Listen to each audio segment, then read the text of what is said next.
Hasta aquí hemos considerado al ser físico en general, la realidad del mundo físico, de los entes corpóreos en general. Y ahora nos toca entrar en un tema que, si bien se inscribe dentro de la física, ya no es general porque no abarca todos los cuerpos. No se refiere a todo ente corpóreo, como sí los temas que hemos considerado hasta aquí, ¿no? La composición ilemórfica del ente corpóreo o las características propias, las propiedades del ente corpóreo, como son la extensión, el ocupar un lugar, etc. Ahora pasamos al tema del ente corpóreo viviente, es decir, de la vida. Una primera apreciación que podemos hacer desde el punto de vista filosófico es que yo dije primero del ente corpóreo viviente y después de la vida. El concepto de vida es un concepto abstracto. Lo que existe, de hecho, son seres vivientes, no la vida. Esa noción de vida, además, es una noción que trasciende la de viviente y corpóreo. Es una noción que tiene lugar también en la esfera metafísica. Hay vivientes corpóreos, pero no son los únicos vivientes. Y la noción de vida es una noción de simple perfección en última instancia y por lo tanto de alcance metafísico. Así que estoy haciendo acá dos consideraciones preliminares. Primera, hay que pensar siempre desde un punto de vista realista en las sustancias que existen, en los entes subsistentes reales. Por eso de lo que vamos a tratar es de los entes corpóreos vivientes. Pero además que ese tratar de los entes corpóreos vivientes no agota la temática de la vida.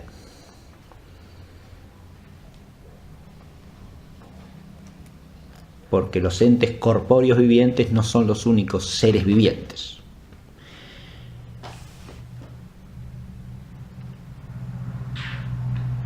Ya al ascender jerárquicamente en la realidad de los entes corpóreos vivientes, nos encontramos en su cumbre con el hombre, y en la realidad del vivir humano nos encontramos con una complejidad vital, donde hay vida corpórea, pero también hay vida espiritual, y entonces tenemos un fundamento real desde la naturaleza del hombre para analogar la vida a la esfera metafísica.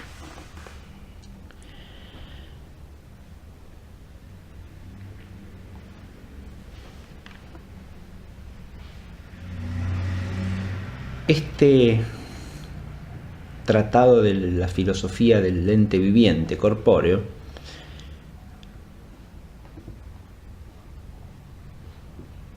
nos lleva a considerar una problemática que permite contemplar una dimensión de profundidad de la realidad natural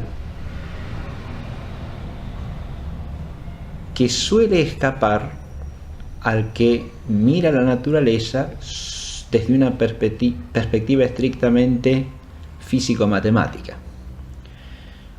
Ya hemos hablado algo de esto, pero lo quiero aclarar ahora preliminarmente también.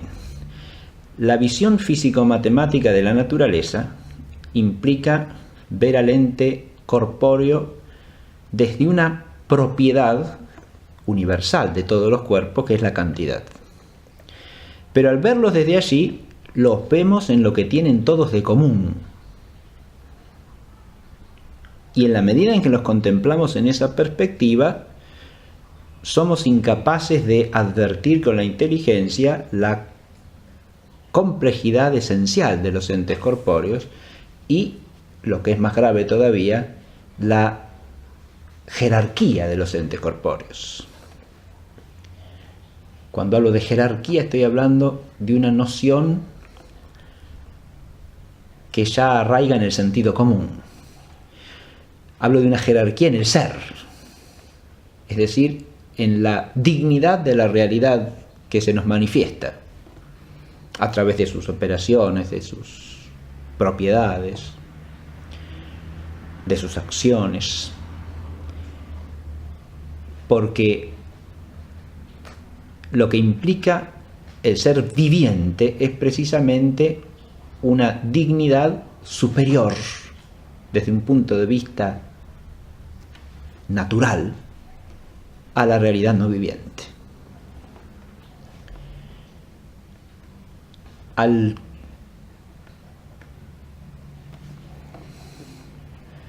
apreciar esto, al considerarlo en una primera instancia, aún sin entrar en la noción filosófica de vida, estamos haciendo pie, dije, en algo que ya nos señala el sentido común.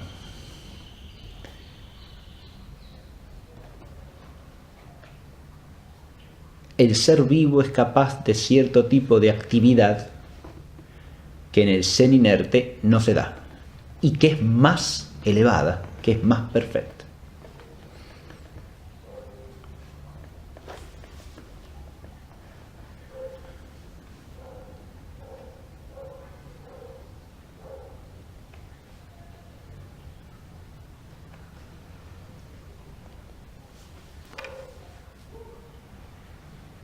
Esto nos lleva a otra reflexión complementaria, y es que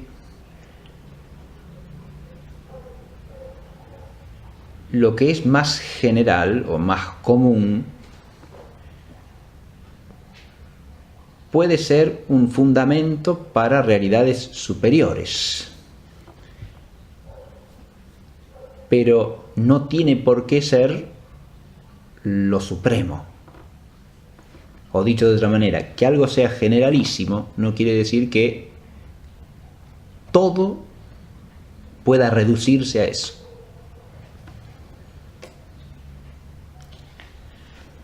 Y acá nos sale al luz un principio fundamental que tenemos que tener en cuenta de antemano aquí.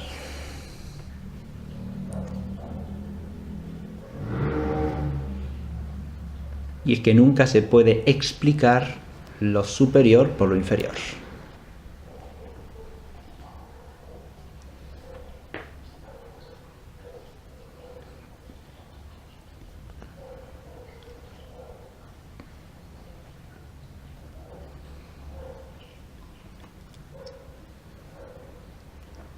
En cuanto a lo superior añade un grado de perfección o una perfección que no se da en lo inferior, es evidente, y pues es un principio esto, que no podemos encontrar el fundamento suficiente y adecuado de eso en aquello en lo que no se da.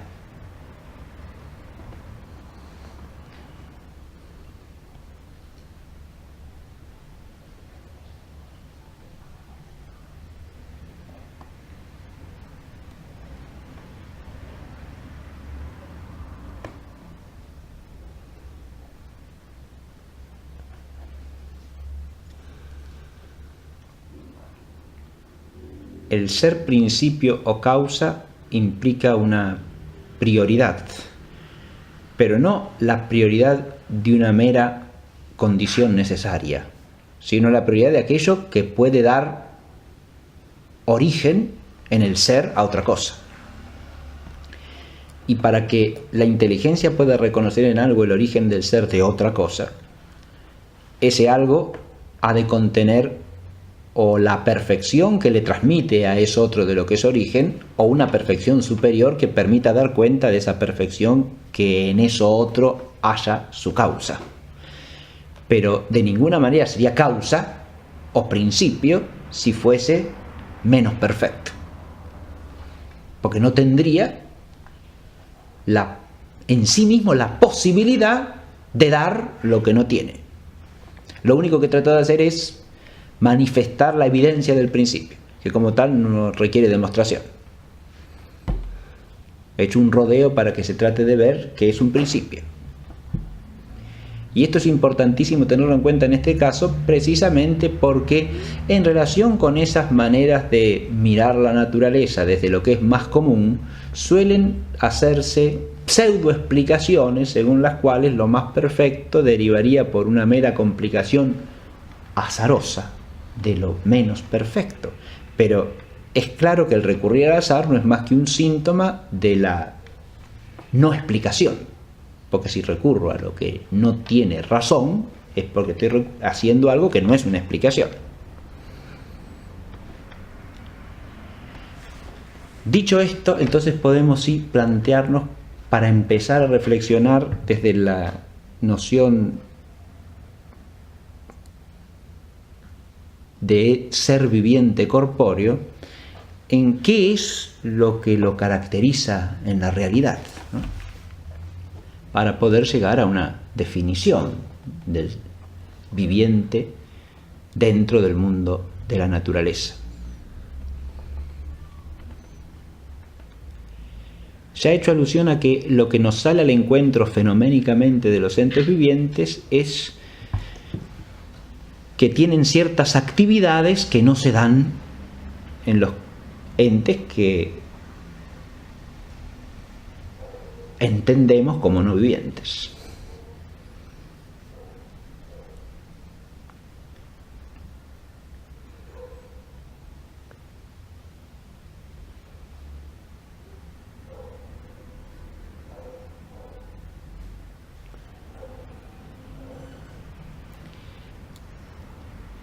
Entre esas actividades elementales tenemos las que llamamos actividades de nutrición, por ejemplo.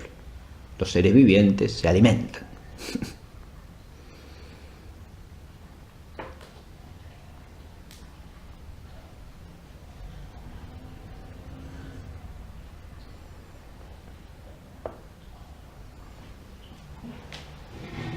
La plantita necesita del agua, necesita de los nutrientes del suelo, y si no, se muere.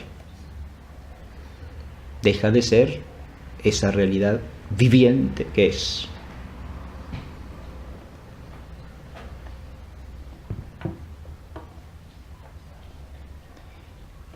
Esto es interesante porque aquí se nos manifiesta una dependencia de lo otro, de lo que no es viviente, pero al mismo tiempo una superioridad, porque eso que depende del agua o de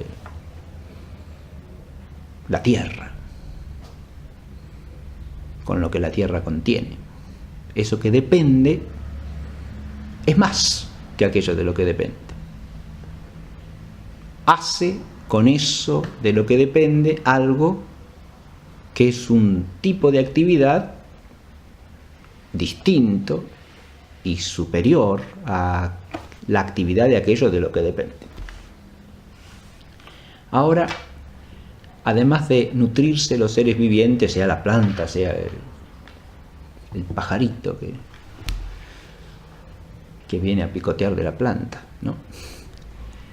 El ser viviente, además de nutrirse, de alimentarse, crece.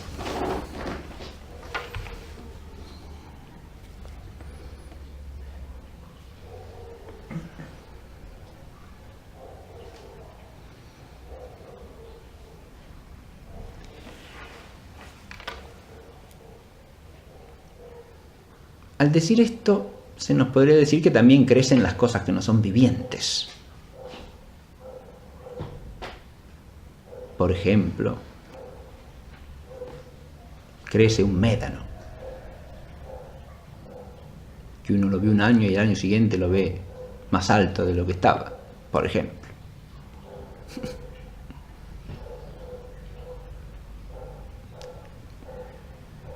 Crece una estalactita. Crece, pero crece. Podríamos seguir dando ejemplos, ¿no?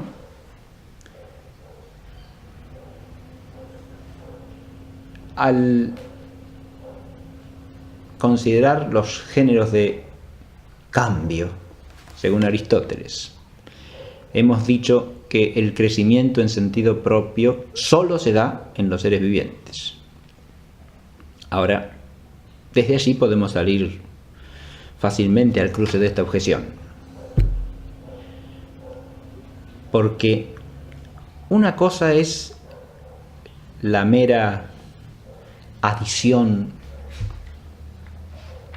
de partes en un conjunto físico inerte.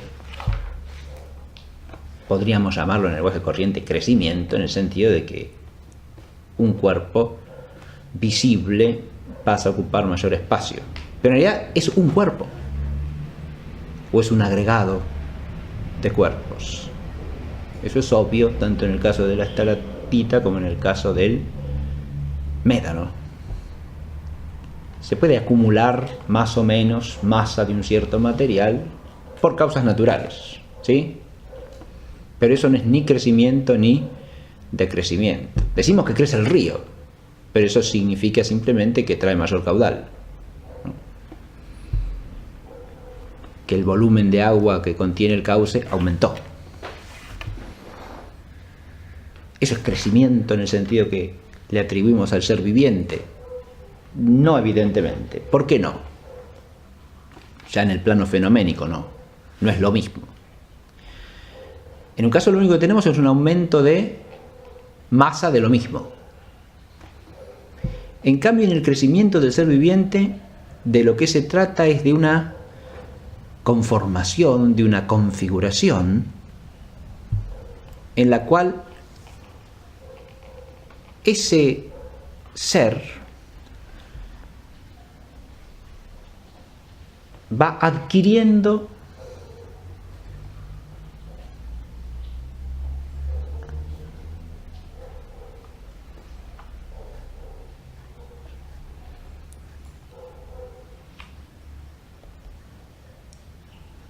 por desarrollo progresivo su forma madura, o la madurez según su especie.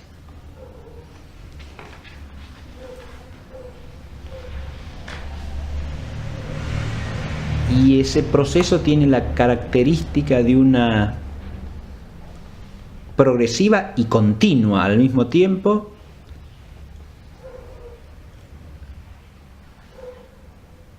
estructuración de partes funcionales en un todo único.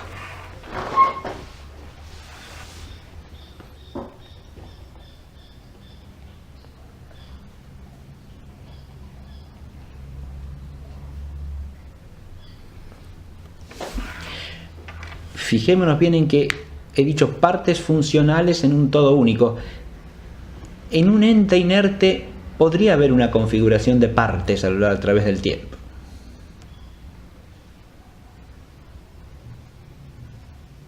Perfectamente posible. Así los geólogos hablan de la formación de la corteza terrestre. Pero se trata siempre de partes puramente superpuestas o juxtapuestas de un todo en el cual las partes no son funcionales.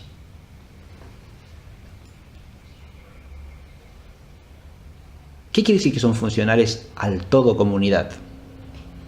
Y ahí está apareciendo ya uno de los aspectos fundamentales de ese fenómeno que llamamos la vida. Quiere decir que cada una de esas partes cumple una función al servicio del todo, es decir, para que el todo pueda ser lo que es y tener las actividades que tiene.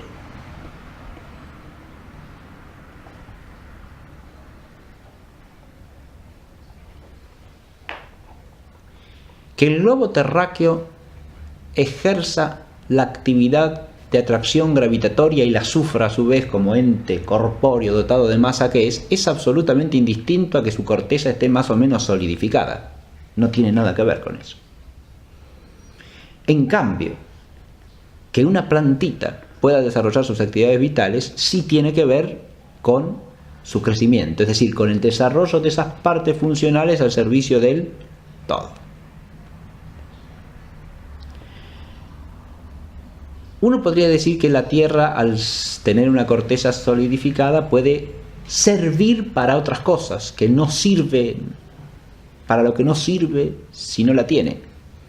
Por ejemplo, para que crezcan plantitas sobre la Tierra. Pero eso no es una actividad de la Tierra. En cambio, que la plantuela haya echado o no hojas es lo que le permite respirar y alimentarse, o no. Y esa es una actividad de la planta. El tener pasto no es una actividad de la tierra. La tierra, al tener ciertas características, puede servir para, pero ese servir para ya, primero que nada, es un hablar extrínseco a la tierra misma, o es una manera de decir que no tiene que ver con el ser mismo de la tierra.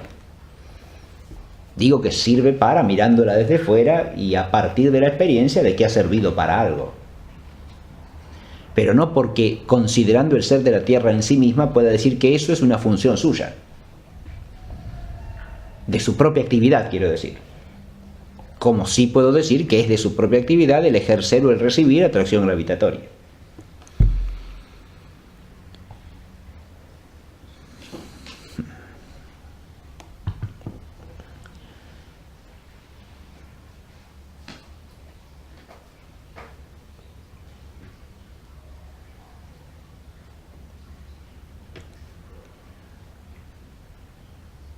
Tenemos entonces el crecimiento asociado a esta idea fundamental de desarrollo de partes funcionales al todo. Eso tiene un nombre propio, es lo que llamamos desarrollo orgánico. Y por eso dije que ahí vamos descubriendo una de las características propias de los seres vivientes. Son organismos.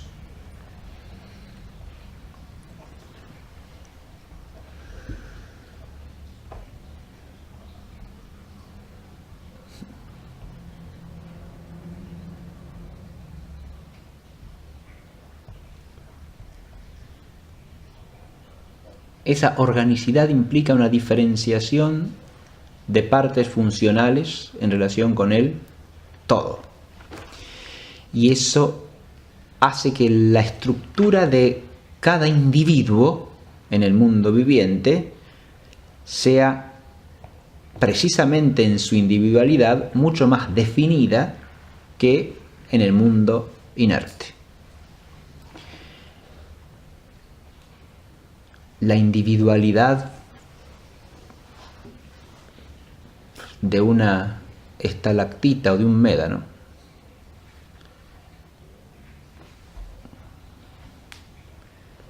o incluso de un astro cualquiera, sea un planeta, sea una estrella, es una individualidad en gran medida contingente respecto de lo que es.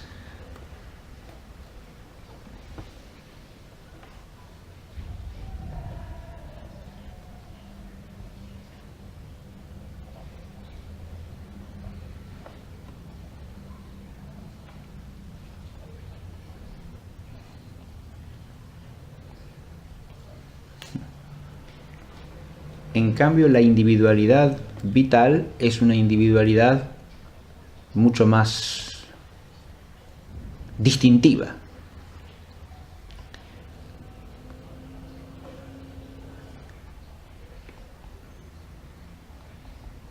De nuevo acá podrían hacerse objeciones, pero uno podría decir que también hay cierta individualidad en un átomo, por ejemplo. Porque si yo lo descompongo, lo parto, ya no lo tengo más. Por supuesto que hay mínimos, y eso es un tema clásico, en el mundo físico inerte. Pero adviértase lo siguiente: si yo descompongo o parto el átomo, quizá no tenga más ese átomo, pero tendré otro átomo, tendré otro cuerpo, del mismo género, un ente corpóreo. En cambio, si yo al individuo viviente lo quiebro en su organicidad, dejo de tener un individuo viviente. Hay individuos vivientes que se reproducen por desgajamiento de partes, pero eso quiere decir que cada parte tiene organicidad propia, sencillamente, no otra cosa. Ahora, lo que yo dije es que si suprimimos esa organicidad, desaparece la vida, es decir, se extingue el viviente.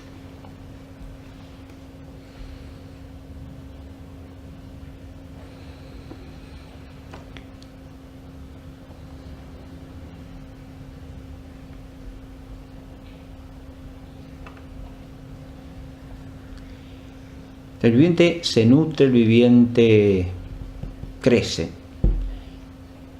Y también es de experiencia vulgar que el viviente se reproduce.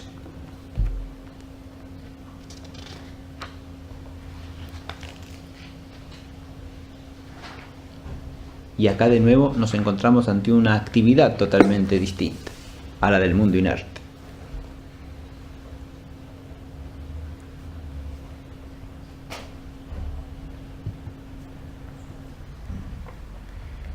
Porque así como en el crecimiento no se trata de un mero agregarse partes a otras partes en un lugar próximo,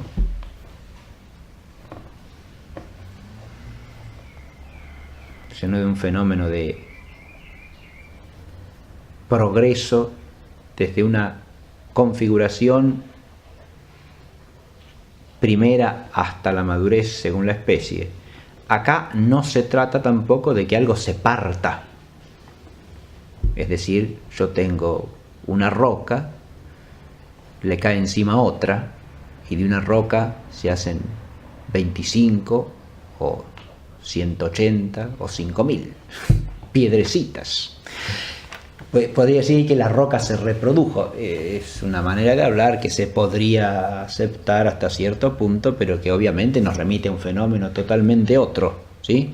Un ente corpóreo puede dividirse, puede partirse y dar origen a otros de su misma especie, ¿no? A otros. Una roca a otras rocas, una piedra a otras piedras.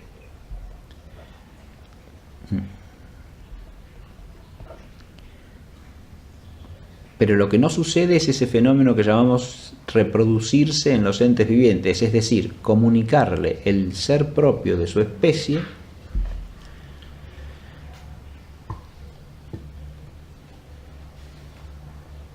a otro individuo de la misma.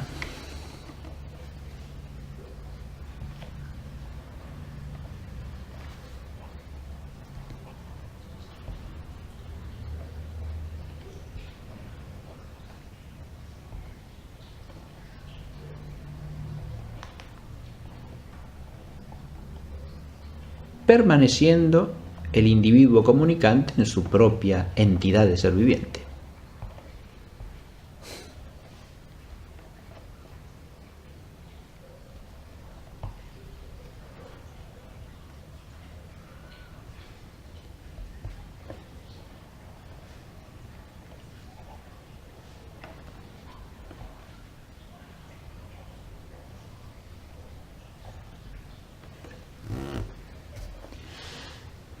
Acá de nuevo podríamos enfrentarnos a alguna objeción. Por ejemplo,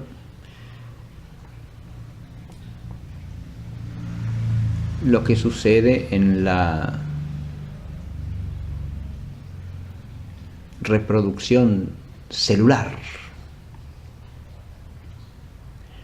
Porque las células se reproducen de tal manera que uno podría decir que eso que yo acabo de decir no se da propiamente a ese nivel, ¿no?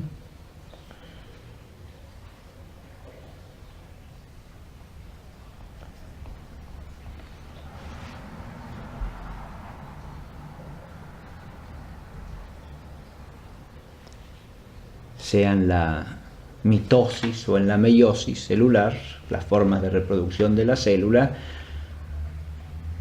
célula madre u originaria, al reproducirse, cesa de existir como tal, ¿no? Da origen a otras células. Por eso se llama también división celular, ¿no?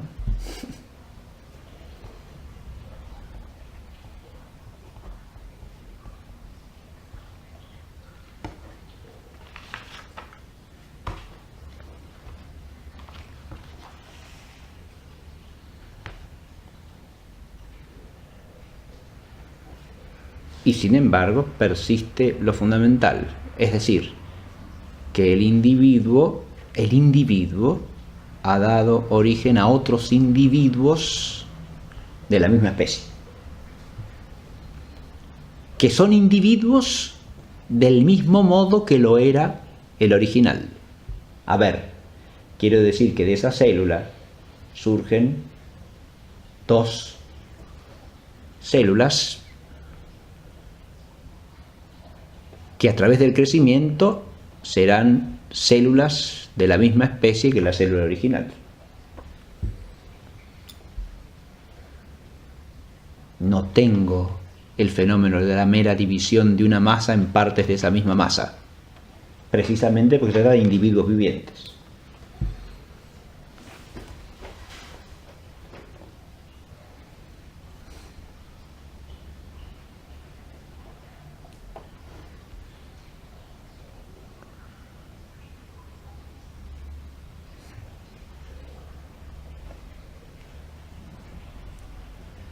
Puede darse también en alguna especie, e incluso de gran complejidad biológica, que los individuos al generar, por el hecho de generar, se extingan como consecuencia de eso. Pero eso tampoco hace objeción a lo que hemos dicho. ¿Por qué? Porque de allí se originan nuevos individuos vivientes de la misma especie, que son individuos en el mismo sentido que el originante, aunque al originante eso le cueste la vida, digamos, ¿no? Es decir, muera para poder generar nuevos individuos de la especie. Eso no es lo mismo que la destrucción de un ente inerte que se parte en varios entes que eran partes integrales de su propio ser preexistente.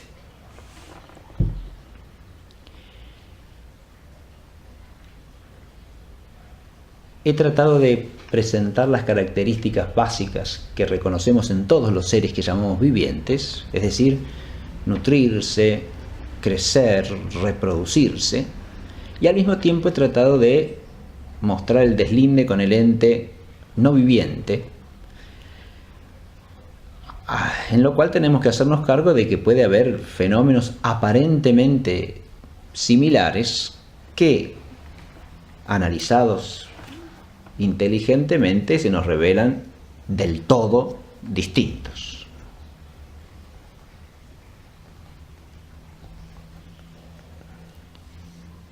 Es decir, que la percepción del sentido común de que el ente viviente es totalmente distinto no es contraria a la realidad, sino más bien una manifestación de lo que las cosas realmente son. Pero esto es para el filósofo simplemente un punto de partida. Un punto de partida para entrar a considerar un género de entes corpóreos que se distingue claramente en la experiencia ordinaria de los entes inertes.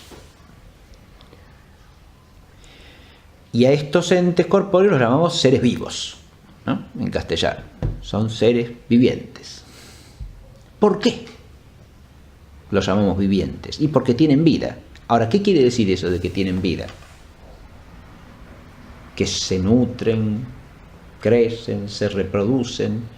Eso sería una caracterización a partir de las actividades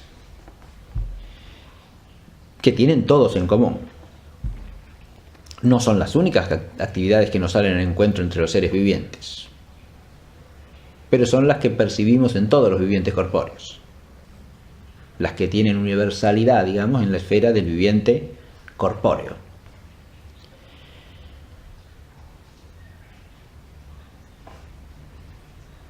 Hay vivientes corpóreos, insisto, en los que percibimos otras actividades, ¿no? El pajarito que viene a comer de la planta vuela, cosa que no hace la planta, por ejemplo. Y canta, y la planta no.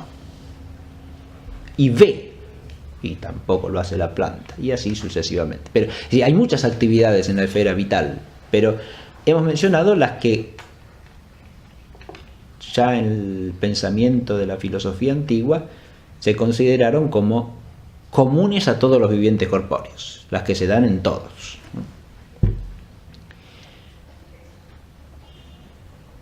Pero eso no es una definición del viviente corpóreo.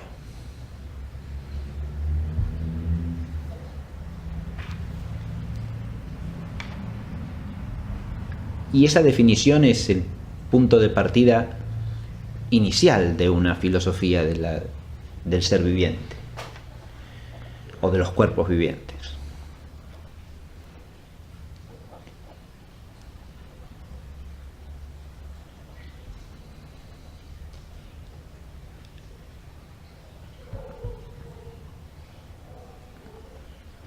Para definir eso que llamamos ser vivo, Aristóteles acuña una expresión que es la que tenemos que considerar a partir de ahora.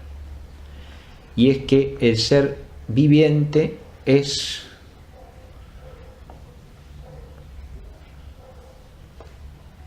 autoquinético, o traducido al latín, semovente. Semoviente, si se prefiere.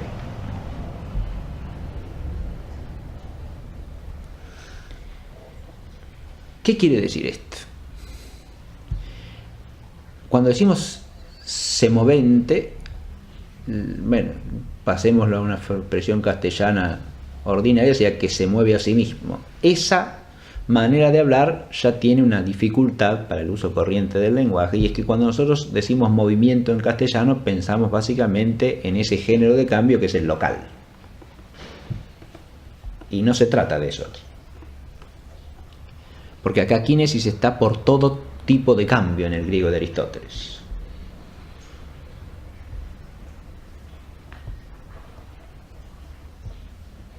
La autoquinesis significaría la capacidad que tiene ese ser de cambiarse a sí mismo.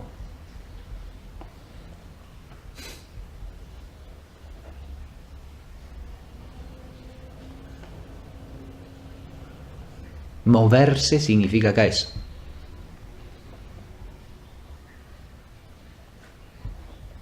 Pero si decimos de cambiarse a sí mismo, no avanzamos demasiado en la claridad de la formulación en español. Porque en el cambiarse a sí mismo tendemos fácilmente a oír la idea de un ente que a través de su conciencia elige hacer cierta cosa y se modifica en ese sentido o en esa dirección. Y no es eso tampoco de lo que se trata, obviamente.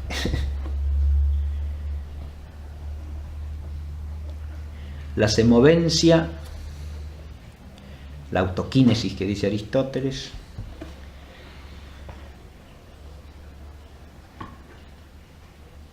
significa básicamente la capacidad de actividad inmanente.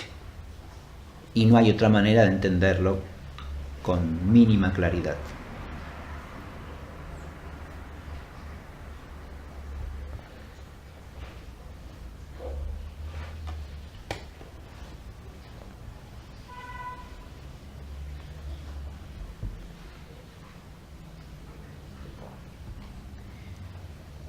Sí es cierto que desde el nombre mismo de semovencia, de autoquinesis, como automoción, ¿no?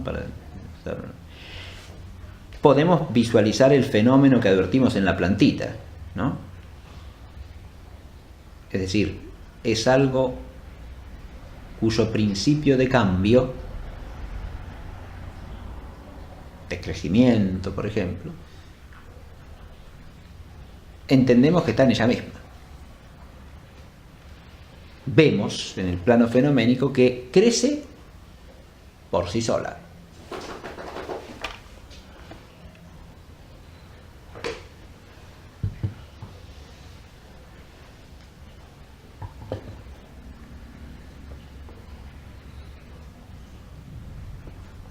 En el sentido siguiente: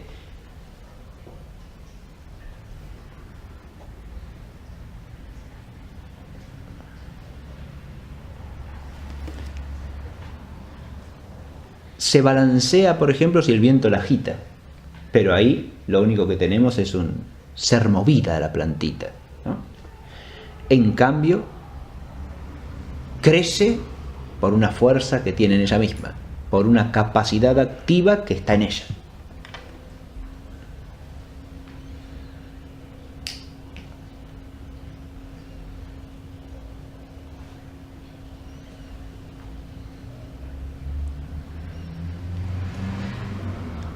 Ahora, esto pensado filosóficamente es lo que llamamos capacidad de actividad inmanente. Y esta es la manera filosófica ya de discernir entre el ser viviente y el que no lo es. Los entes no vivientes son capaces de acción transitiva. En cambio, los entes corpóreos vivientes son capaces de actividad inmanente. Además de la acción transitiva que tienen por ser cuerpos, ¿no? Al ser entes corpóreos también tienen capacidad de acción transitiva, pero lo que los hace ser vivientes no es eso, sino la capacidad de actividad inmanente, de operación, en el sentido propio de la palabra operación.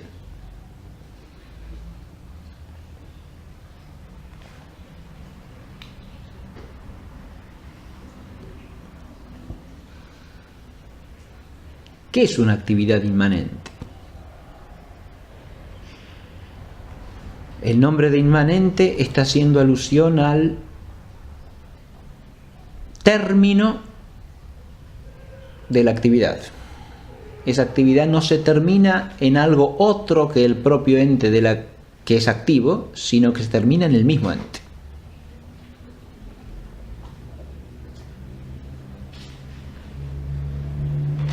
Es una actividad que tiene su término en el propio sujeto de la actividad.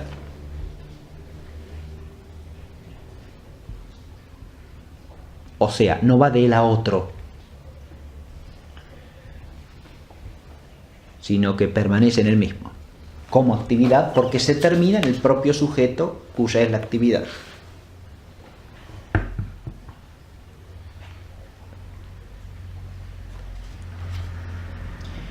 Así tenemos, en el caso de la nutrición,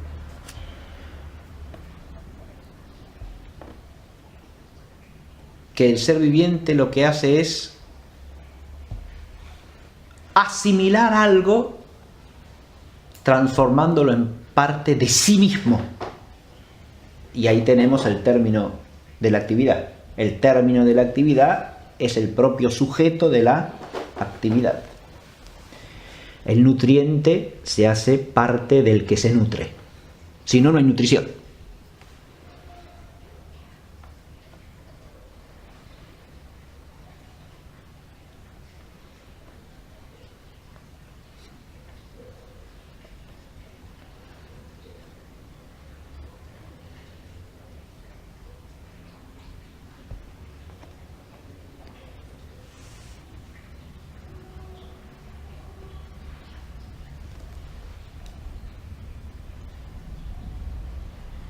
Esto es lo que no se da en ninguna actividad transitiva, o sea, ninguna acción como las que se dan en el mundo inerte. Es absolutamente indistinto que el resultado de esa acción sea, por ejemplo, supóngase como en el caso de un imán, atraer un trozo de hierro al imán, ¿no?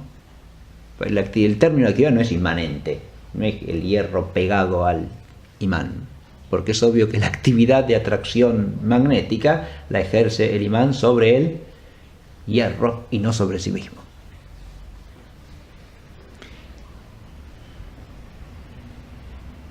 cuando decimos que el término de la actividad es inmanente, hay que tener en cuenta lo siguiente. El término de la actividad es algo que se da en la propia sustancia que es sujeto de la actividad. Había dicho yo el sujeto de la actividad. Ahora digo esto.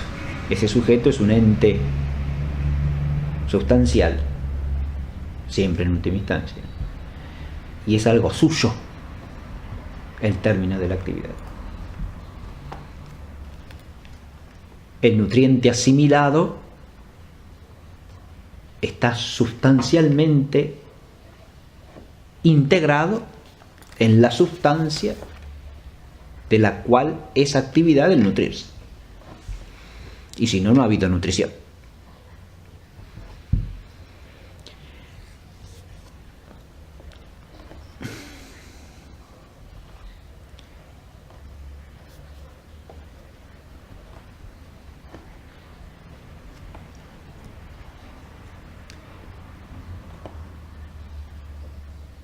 Adviértase que esta inmanencia de la actividad en la sustancia implica esto, ¿no? Que el término de la actividad se da en la misma sustancia, en cuanto que es una sustancia. Hasta tal punto esto es claro que pudiera darse que una sustancia ejerciese una acción transitiva sobre ella misma, sin que esto sea actividad inmanente. ¿Por qué? Y porque una parte puede, por ejemplo, mover otra parte. Yo tengo mi brazo, por ejemplo, enganchado en un alambre, ¿no? Y para sacarlo de ahí lo tiro con el otro brazo, ¿no? Bien. Eso no es una actividad inmanente. En cuanto que un brazo arrastra al otro brazo, es una actividad física transitiva. Ahora, si yo la considero en la totalidad de la sustancia, como una actividad por la cual la misma sustancia recupera cierta posición, o sea, la totalidad de mi ser viviente, entonces sería inmanente.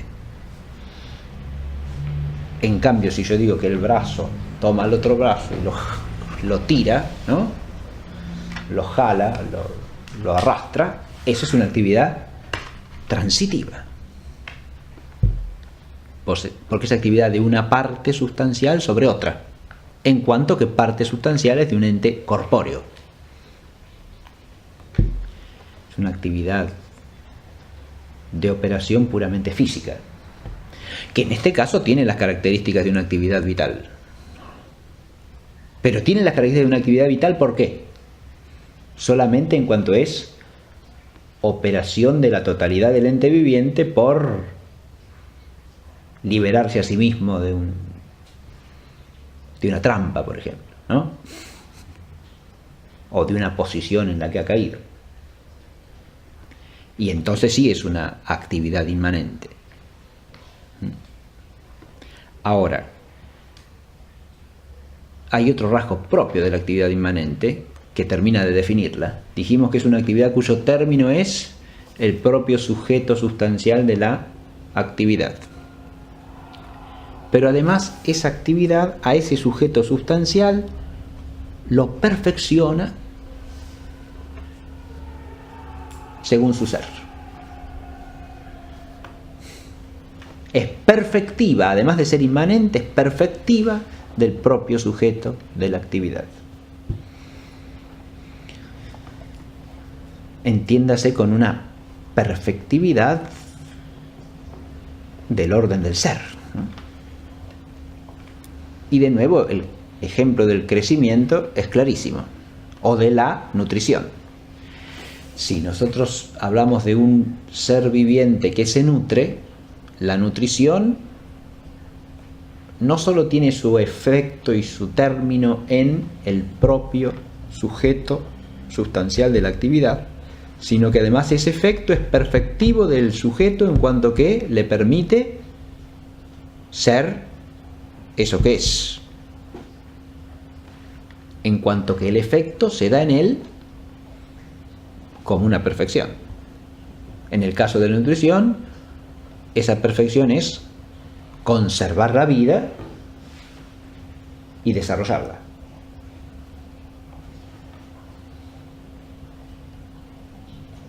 De hecho, no hay crecimiento sin la nutrición.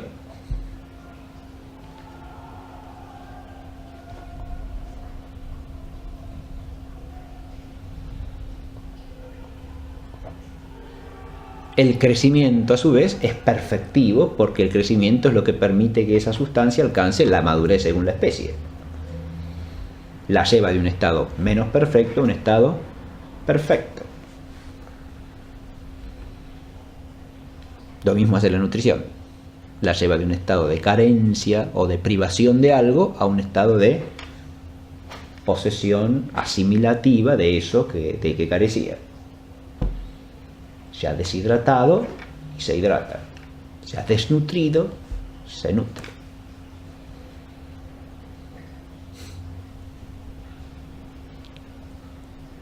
Aún no tiene la madurez propia de la especie, crece. Tiene esa madurez y en muchos vivientes esa madurez sigue siendo expansiva, como en el caso de un árbol, ¿no? El árbol sigue creciendo, digamos. Puede seguir creciendo hasta cierto punto, ¿no? Aun cuando sea un árbol que tiene la madurez de la especie, puede seguir ampliando su ramaje, creciendo, ¿no? Y eso es una perfección para el propio individuo. De hecho, lo hace en la medida en que le resulta perfectivo, naturalmente hablando.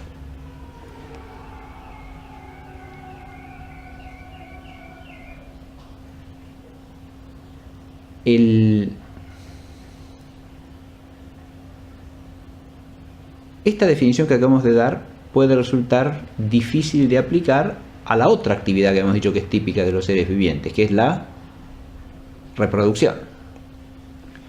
Porque ahí no se ve que el término de actividad sea inmanente al sujeto. Es exactamente lo contrario.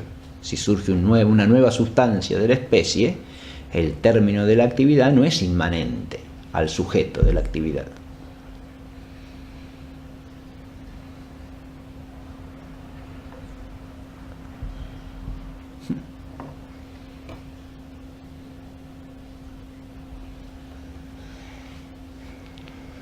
Pero aquí es claro que hay algo que es propio del ser viviente corpóreo. Existe la vida real del individuo sustancial de la especie, pero también existe la vida real de la propia especie, de la cual el individuo es una parte.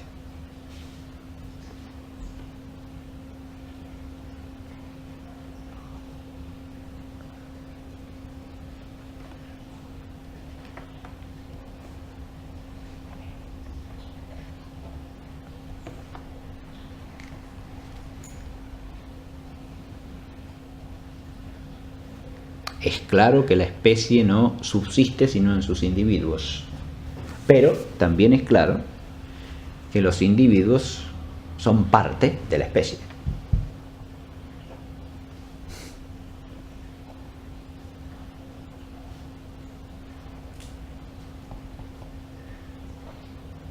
Son integrantes de la especie.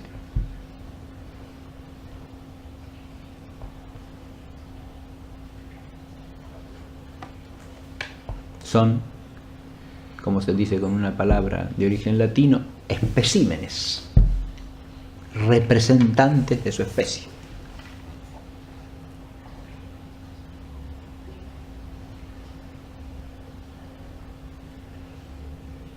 Hay una entidad de la especie.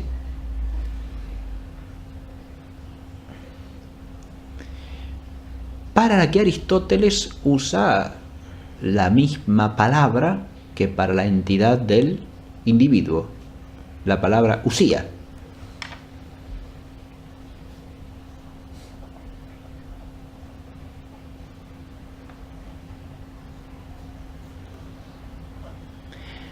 Si lo vemos desde este punto de vista del ente corpóreo viviente, se ve muy bien cómo se comparan en Aristóteles esas ideas de usía primera y usía segunda, ¿no?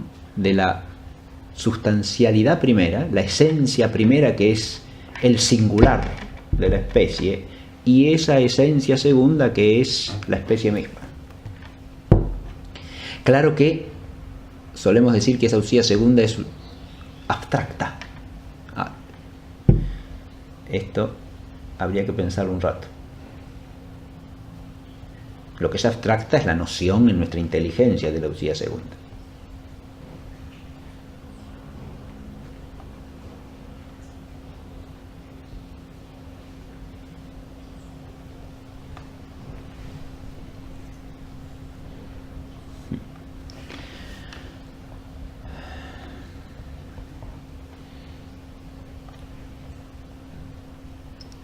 Este rodeo lo he hecho para volver a la definición de vida y mostrar cómo la noción de actividad inmanente cabe también para la reproducción. Porque ahora no se trata de una actividad inmanente al individuo de la especie, sino a la especie. Y en este sentido es una actividad inmanente, distinta a toda actividad transitiva también, esencialmente otra, y claramente inmanente. No es inmanente a la sustancia singular, pero es inmanente a la especie. Es inmanente a la sustancialidad específica. Y es perspectiva de la especie, no de cada individuo. Es claro que el individuo no se perfecciona por esta actividad como individuo, pero sí se perfecciona la especie que adquiere nuevos individuos.